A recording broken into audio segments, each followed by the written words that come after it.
22:30 for Charles Hicks.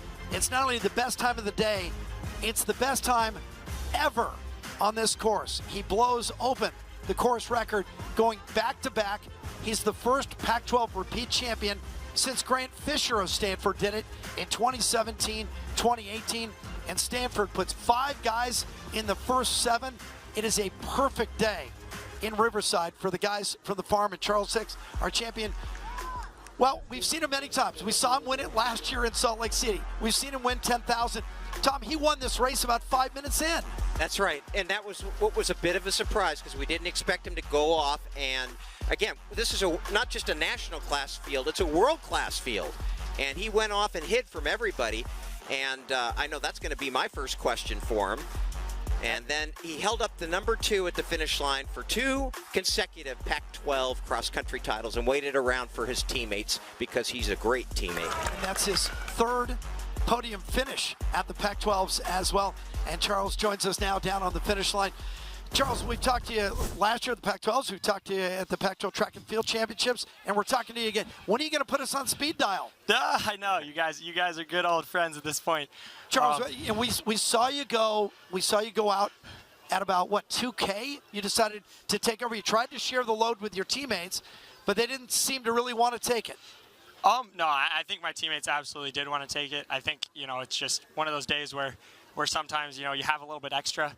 And so the game plan was to, put in a really definitive surge right at that hill because we thought it'd be where, after pulling people along for the first lap a little bit, people would be struggling and we can make it a decisive finish. I think, coming into this race, we didn't want to be overconfident. We didn't want to be cocky, but we also wanted to be aware of what was possible. So, yeah, putting 5 in the top 7 is absolutely amazing, and it's what we were trying to do, trying to make definitive moves. So the reason I kind of went for it is I trusted my teammates. I know they have nothing but fitness and competitive strength. So I figured, if anyone can handle going fast right here, it's my boys. So that's why I kind of went for it there. Well, we know you are a great teammate, and your parents told me yesterday about you flying from Florida back to California, back to Florida, just so you could be on the plane back from the NCAAs with your teammates. But I did want to let you know that your score today as a team, 22 points, the 3rd lowest score in Pac-12 history. Stanford has the other 2. But I want you to talk about Mika Bedoin-Rousseau. Oh, my God, yeah. Yeah, I was going to bring it up regardless of whether or not you guys did because, oh, my God, I can't say the expletives that I want to because of how absolutely impressed I was with him. I mean, I was pushing lights out, kind of everything I had, and he was hanging right behind me. And he's a guy who's had his ups and downs, just completely unlucky in the past, but has always worked so hard. He always goes up into the mountains. Some of his runs have like 10,000 feet of elevation change. So, if Mika Bedoin-Rousseau is anything, he's tough. And I knew that he was tough. So, I was even a little bit scared up there.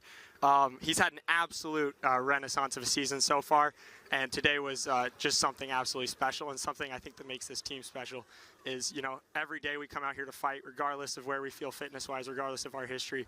And, yeah, he's an absolute testament to that. I want to ask you a question about last summer. You didn't run post, collegiate season. You can represent the UK, obviously the United Kingdom, Great Britain, and you have in the past. There you go. Touch the chest. I wanted to ask you kind of like where you see yourself going forward in the future. Absolutely. So I'm not going to lie. Last year's outdoor season was a little bit disappointing for me. I had the nosebleed at NCAAs, but, you can't really complain about the day. You have to just kind of keep moving forward. And so I had some decisions to make about what I was going to do in the summer. And, I told my dad, who's standing right over there, I think I have a lot of improvement I can do. I'm still young, and I could take these kind of opportunities to do, exciting races, or I could kind of just, put my knuckles down, head down, grind. I pushed myself over 100 miles for the first time in my life over and over and over again. And at the beginning of the season, I kind of felt tired in a couple races. But, I have absolute faith in my coach, Ricardo Santos.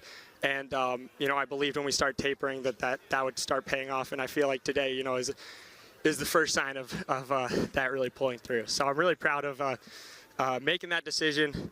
And, hopefully what it'll pay off in the future. Charles, you guys won the Nuttycombe a couple of weeks ago for the first time since 2012, and that field included 12 of the top 14 teams. You come out of it, Stanford becomes the #1 team in the country for the first time since November of 2010. You guys come in with the pressure. You put out a great performance. Does Ricardo talk to you guys about winning national championships? Is that part of the discussion now? You know, he mentions it here and there, but Coach Santos is really about, not count your chickens before they've hatched. So I think that's really good in cross country because, as I've said before, you never know what's going to happen on the day. So if you go in there, guns a-blazing, thinking you're the guy, no one else can beat you, I feel like that's when you're most vulnerable. So we never talk about anything in absolutes. We talk about possibilities. We talk about where our ceiling's at and what we can do if we maximize, we work together and we put everything together in between now and then.